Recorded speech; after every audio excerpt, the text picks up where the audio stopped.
dusaba rero yuko umwe wese aba afite vision wihaye intumbero umwe wese naho bagushira amabanga bakikwereka bakakunoma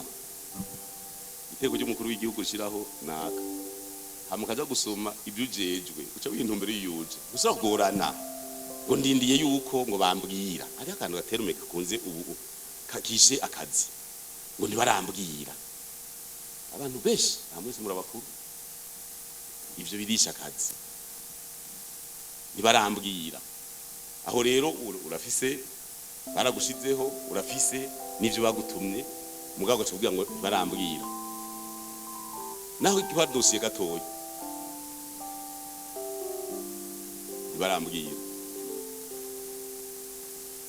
ibintu babwira ko biri mu bidindije akazi mu gihugu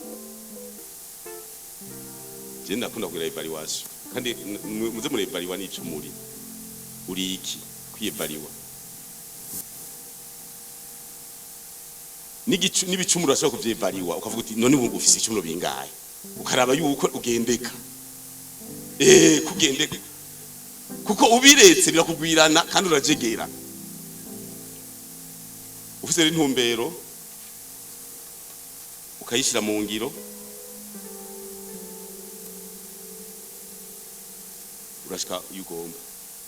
igikenewe rero kira gatatu no kugenda uraraba wiyubaka ku munsi kurashobora kugira intumbero ugasanga yarataye garanti nta na hamwe uravye ingene isi ikazunguruka ugasanga byose byarataye garanti nta na kimwe uriko urakora ugendura rero uriyubaka ku munsi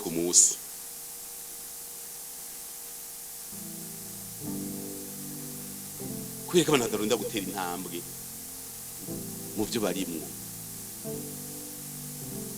kubera ko utagomba kwiyubaka ku munsi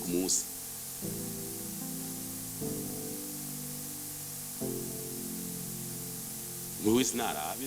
nanje nariyubatse kwe ku munsi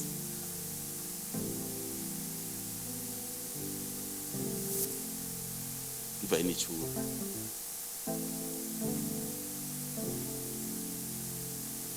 hamwe yateye intambwe benshi babigumiye ngaho nyine avuga wewe warose akazi ufise lisansi muri ekonomi canke ufise lisansi muri droit none kubera iki haize imyaka 200 uyifise ntugomba gutera intambwe ukibera hajya uhembwa irake zitatu ukigumira aho nyene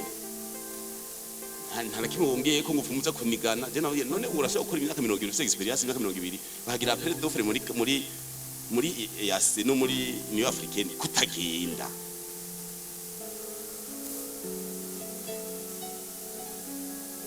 urumva rero mu rugendo tuzogira mugabo kandi zoshika umuntu afise intumbero mubona kizokiza igihugu tuyishigiki twese ufise umugambo uzokiza igihugu tuwushigikira muri baka rero ku munsi umwe wese yubaka